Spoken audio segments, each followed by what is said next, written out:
ইউসুফ চোখের পানি ছেড়ে দিয়ে আল্লাহর ডেকে বলে, আল্লাহ ও মাবুদ, জীবনে কোনো অপরাধ করি নাই, আমার বয়স হওয়ার পর থেকে আজ পর্যন্ত কোনো অন্যায় করি নাই। না জানি আজকে আমি আমার ঈমান হারা হয়ে যাই, না জানি আজকে আমি আমার চরিত্রটা হারাই রে মাবুদ। ও আল্লাহ, তোমার উপর তাওয়াক্কুল করে আমি গেলাম। কালিমামা সাইয়েদনা ইউসুফ আলাইহিস সালামকে নিতে লাগলো, আর দরজার মধ্যে বড় বড় এক একটা তালা ঝুলাতে লাগলো। 60টা তালা ঝুলানোর পরে সাইয়েদনা ইউসুফকে স্পেশাল ঘরের মধ্যে ঢুকিয়ে কালিমামা আরেক দরজা দিয়ে বের হয়ে যায়। এখন ওই স্পেশাল গোপন কক্ষের মধ্যে শুধু দুইজন মানুষ, একজন নারী আরেকজন পুরুষ। চিল্লায় বলেন, একজন আরেকজন পুরুষ।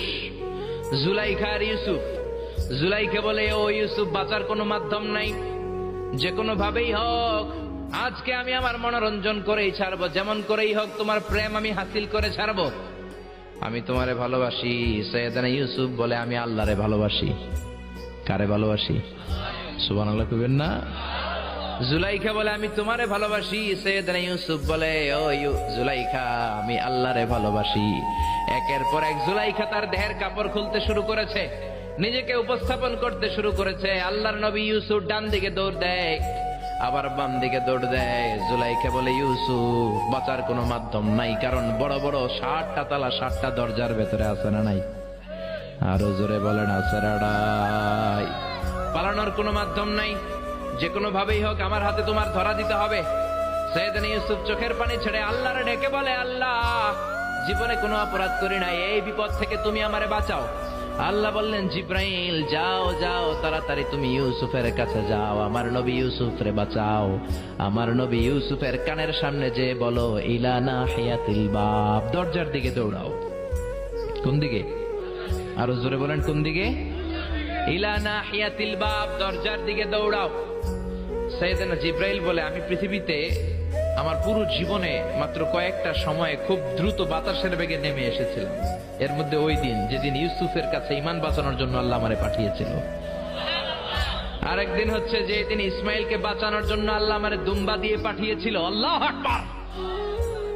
সাইয়েদনা ইব্রাহিম সাইয়েদনা ইসমাইলকে জবাই করার জন্য বড় একটা তলোয়ার নিয়ে যখন কোরবানি করতে শুরু করলো, আল্লাহ বললেন, ও জিব্রাইল, জান্নাত থেকে দুম্বা নিয়ে তাড়াতাড়ি দুনিয়ায় ছুটে যা, আমার ইসমাইলের গলার একটা পশমও যাতে না কেটে যায়। সাইয়েদনা জিব্রাইল বাতাসের বেগে আল্লাহু আকবার আল্লাহু আকবার আল্লাহু আকবার বলতে বলতে দুম্বা নিয়ে চলে এসেছিলেন। তিনি বলেন, আমি এই সময়টাতে সবচেয়ে দ্রুত বেগে জমিনে নেমেছি, আবার সাইয়েদনা ইউসুফের ঈমান বাঁচানোর জন্য আমি দ্রুত নেমেছি। আল্লাহু আকবার। সাইয়েদনা ইউসুফ চোখের পানি ছাড়ে, জিব্রাইল কানের কাছে এসে বলো, ইউসুফ ইলা নাহিয়াতিল বাব, আল্লাহ বলছে দরজার দিকে দৌড়ান। সাইয়েদনা ইউসুফ বলে, জিব্রাইল, দরজার মধ্যে তো বড় বড় তালা লাগানো।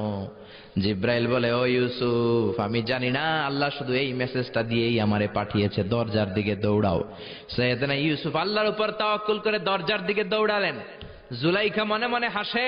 জুলাইখা বলে, দরজায় তালা আছে না নাই? আমি ওই তালা খুলে দেওয়ার সাধ্য আমার আল্লাহর আছে না নাই? সাইয়েদনা ইউসুফ যখন প্রথম দরজার কাছে যায়, কি আজীব তামাশা, প্রথম দরজার কাছে যাওয়ার সাথে সাথেই মুহূর্তের মধ্যে টাস টাস করে প্রথম দরজার তালা খুলে যায়।